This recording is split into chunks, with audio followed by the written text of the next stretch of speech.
Audio Jungle. Audio Jungle. యోహాను సువార్త 9వ అధ్యాయము 1వ వచనం నుండి.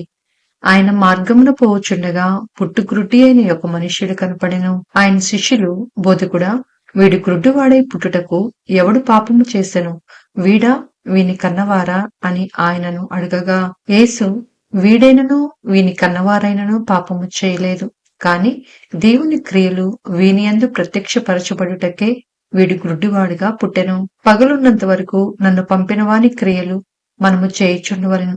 రాత్రి వచ్చుచున్నది, అప్పుడెవడునూ పని చేయలేడు. నేను ఈ లోకంలో ఉన్నప్పుడు లోకమునకు వెలుగునని చెప్పెను.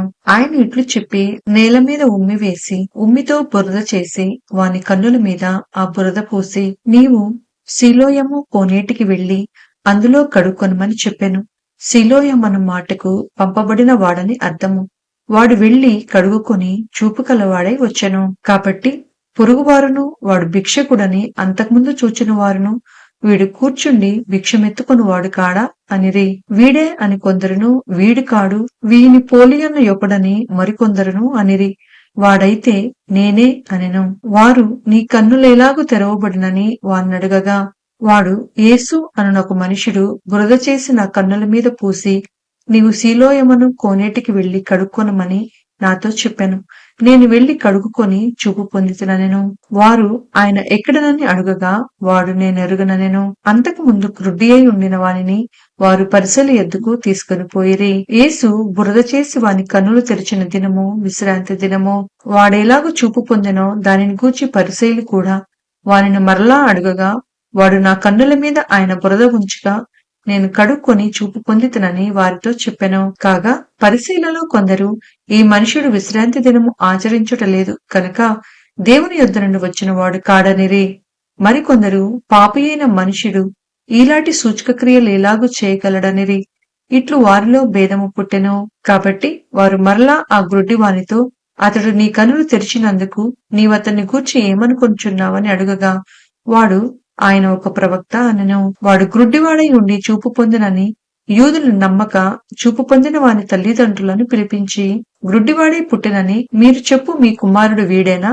అలాగైతే ఇప్పుడు వీడేలాగు చూచుచున్నాడని వారిని అడిగిరి. అందుకు వాని తల్లిదండ్రులు, వీడు మా కుమారుడనియు వీడు గ్రుడ్డివాడిగా పుట్టిననియు మేమెరుగుదుము. ఇప్పుడు వీడేలాగు చూచుచున్నాడో ఎరుగము. ఎవడు వీని కన్నులు తెరిచెనో అదియు మేమెరుగము.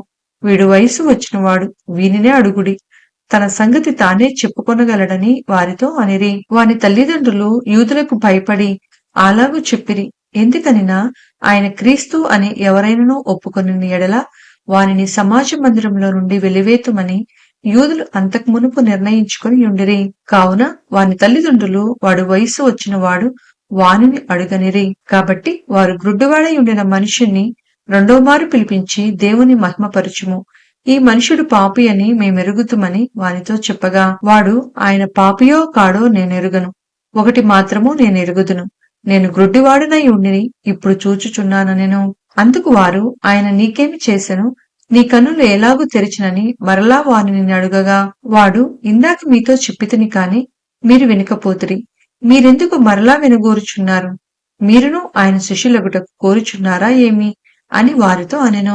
అందుకు వారు, నీవే వాని శిష్యుడవు, మేము మోషే శిష్యులము. దేవుడు మోషేతో మాట్లాడేనని ఎరుగుదుము, కాని వీడెక్కడి నుండి వచ్చెనో ఎరుగుమని చెప్పి వానిని దూషించిరి. అందుకు ఆ మనుష్యుడు, ఆయన ఎక్కడి నుండి వచ్చెనో మీరు ఎరుగకపోవుట ఆశ్చర్యమే. అయినను ఆయన నా కన్నులు తెరిచెను. దేవుడు పాపుల మనవి ఆలకింపడని ఎరుగుదుము. ఎవడైనను దేవభక్తుడై ఉండి ఆయన చిత్తము చొప్పున జరిగించిన ఎడల ఆయన వారి మనవి ఆలకించెను. పుట్టు గ్రుడ్డివాని కన్నులెవరైనా తెరిచినట్టు లోకము పుట్టినప్పటి నుండి వినబడలేదు. ఈయన దేవుని యొద్ద నుండి వచ్చిన వాడు కాని ఎడల ఏమియో చేయనేరడని వారితో చెప్పెను. అందుకు వారు, నీవు కేవలము పాపివై పుట్టిన వాడవు, నీవు మాకు బోధింపవచ్చితివా అని వానితో చెప్పి వానిని వెలివేసిరి. పరిసెయులు వానిని వెలివేసిరని యేసు విని వానిని కనుగొని, నీవు దేవుని కుమారుని యందు విశ్వాసముంచుచున్నావా అని అడిగెను. అందుకు వాడు, ప్రభువా, నేను ఆయన యందు విశ్వాసముంచుటకు ఆయన ఎవడని అడగగా, యేసు, నీవు ఆయనను చూచుచున్నావు, నీతో మాటలాడుచున్నవాడు ఆయనే అనెను. అంతటి వాడు, ప్రభువా, నేను విశ్వసించుచున్నానని చెప్పి ఆయనకు మ్రొక్కెను. అప్పుడు యేసు, చూడని వారు చూడవలెను, చూచువారు గ్రుడ్డివారు కావలెను అను తీర్పు నిమిత్తము నేను ఈ లోకమునకు వచ్చితినని చెప్పెను. ఆయన యొద్దనున్న పరిశీలలో కొందరు ఈ మాట విని మేమును గ్రుడ్డివారమా అని అడిగిరి. అందుకు యేసు, మీరు గ్రుడ్డివారైతే మీకు పాపము లేకపోవును, కాని చూచుచున్నామని మీరిప్పుడు చెప్పుకొనుచున్నారు కనుక మీ పాపము నిలిచియున్నదని చెప్పెను. యోహాను సువార్త 10వ అధ్యాయము 1వ వచనం నుండి. గొర్రెల తొట్టిలో ద్వారమున ప్రవేశింపక వేరొక మార్గమున ఎక్కువాడు దొంగయు దోచుకొనువాడునై ఉన్నాడు. ద్వారమున ప్రవేశించువాడు గొర్రెల కాపరి. అతనికి ద్వారపాలకుడు తలుపు తీయును. గొర్రెలు అతని స్వరము వినును. అతడు తన సొంత గొర్రెలను పేరు పెట్టి పిలిచి వాటిని వెలుపలికి నడిపించును. మరియు అతడు తన సొంత గొర్రెలన్నిటినీ వెలుపలికి నడిపించినప్పుడెల్లా వాటికి ముందుగా నడుచును. గొర్రెలు అతని స్వరం ఎరుగును గనక అవి అతన్ని వెంబడించును. అన్యుల స్వరము అవి ఎరుగవు కనుక అన్యుని ఎంత మాత్రమునూ వెంబడింపక వాని యొద్ద నుండి పారిపోవునని మీతో నిశ్చయముగా చెప్పుచున్నానని వారితో అనెను. ఈ సాదృశ్యము యేసు వారితో చెప్పెను కాని ఆయన తమతో చెప్పిన సంగతులెట్టివో వారు గ్రహించుకొనలేదు. కాబట్టి యేసు మరలా వారితో ఇట్లనెను, గొర్రెలు పోవు ద్వారమును నేనే. నాకు ముందు వచ్చిన వారందరూ దొంగలను దోచుకుని వారునై ఉన్నారు. గొర్రెలు వారి స్వరము వినలేదు. నేనే ద్వారమును. నా ద్వారా ఎవడైనా లోపల ప్రవేశించిన ఎడల వాడు రక్షింపబడిన వాడై లోపలికి పోవచ్చు, బయటికి వచ్చుచు మేత మేయిచు నుండును. దొంగ దొంగతనమును, హత్యను, నాశనమును చేయుటకు వచ్చును, కాని మరి దేనికిని రాడు. గొర్రెలకు జీవము కలుగుటకును అది సమృద్ధిగా కలుగుటకును నేను వచ్చితినని మీతో నిశ్చయముగా చెప్పుచున్నాను. నేను గొర్రెలకు మంచి కాపరిని. మంచి కాపరి గొర్రెల కొరకు తన ప్రాణము పెట్టెను.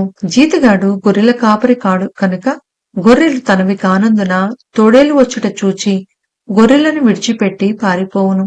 తోడేలు ఆ గొర్రెలను పట్టి చెదరగొట్టును. జీతగాడు జీతగాడే కనుక గొర్రెలను గూర్చి లక్ష్యము చేయక పారిపోవును. నేను గొర్రెల మంచి కాపరిని. తండ్రి నన్ను ఎలాగును ఎరుగునో నేను తండ్రిని ఎలాగ ఎరుగుదునో అలాగే నేను నా గొర్రెలను ఎరుగుదును.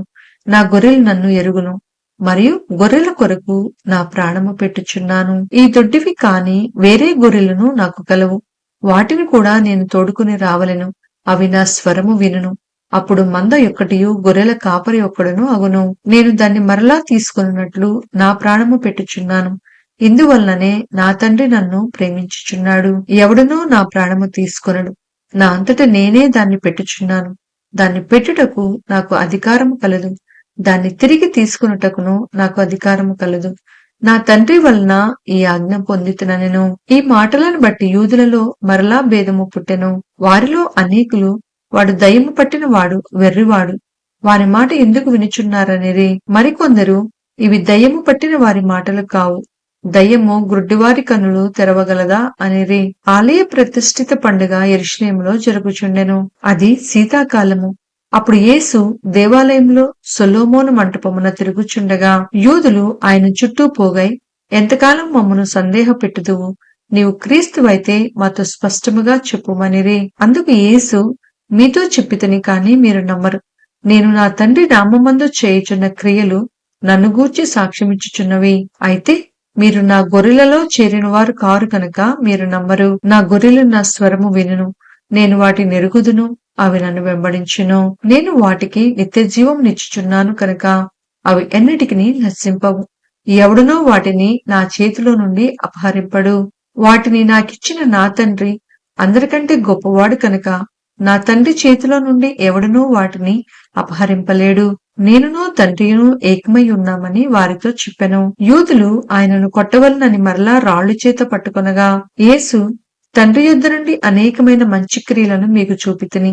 వాటిలో ఏ క్రియ నిమిత్తము నన్ను రాళ్లతో కొట్టుదురని వారిని అడిగెను. అందుకు యూదులు, నీవు మనుషుడవై ఉండి దేవుడు నన్ను చెప్పుకొనుచున్నావు కనుక దేవదూషణ చేసినందుకే నిన్ను రాళ్లతో కొట్టుదుము, కాని మంచి క్రియలు చేసినందుకు కాదని ఆయనతో చెప్పిరి. అందుకు యేసు, మీరు దైవములని నేనంటినని మీ ధర్మశాస్త్రంలో వ్రాయబడి ఉండలేదా? లేఖనము నిరర్ధకము కానేరదు కదా. దేవుని వాక్యం ఎవరికి వచ్చినో వారే దైవజనులని చెప్పిన ఎడల నేను దేవుని కుమారుడనని చెప్పినందుకు తండ్రి ప్రతిష్ఠ చేసి ఈ లోకంలోనికి పంపిన వానితో నీవు దేవదూషణ చేయుచున్నావని చెప్పుదురా? నేను నా తండ్రి క్రియలు చేయని ఎడల నన్ను నమ్మకుడి, చేసిన ఎడల నన్ను నమ్ముకున్నను. తండ్రి నా యందును నేను తండ్రి యందును ఉన్నామని మీరు గ్రహించి తెలుసుకొనున్నట్లు ఆ క్రియలను నమ్ముడని వారితో చెప్పెను. వారు మరలా ఆయనను పట్టుకొని చూచిరి కాని ఆయన వారి చేతి నుండి తప్పించుకొని పోయెను. యోర్దాను అతరిని యోహాను మొదట బాప్తిస్మిచ్చుచుండిన స్థలమునకు ఆయన తిరిగి వెళ్లి అక్కడుండెను. అనేకులు ఆయన యొద్దకు వచ్చి, యోహాను ఏ సూచక క్రియను చేయలేదు కాని ఈయనను గూర్చి యోహాను చెప్పిన సంగతులన్నీ సత్యమైనవనిదే. అక్కడ అనేకులు ఆయనందు విశ్వాసముంచిరి.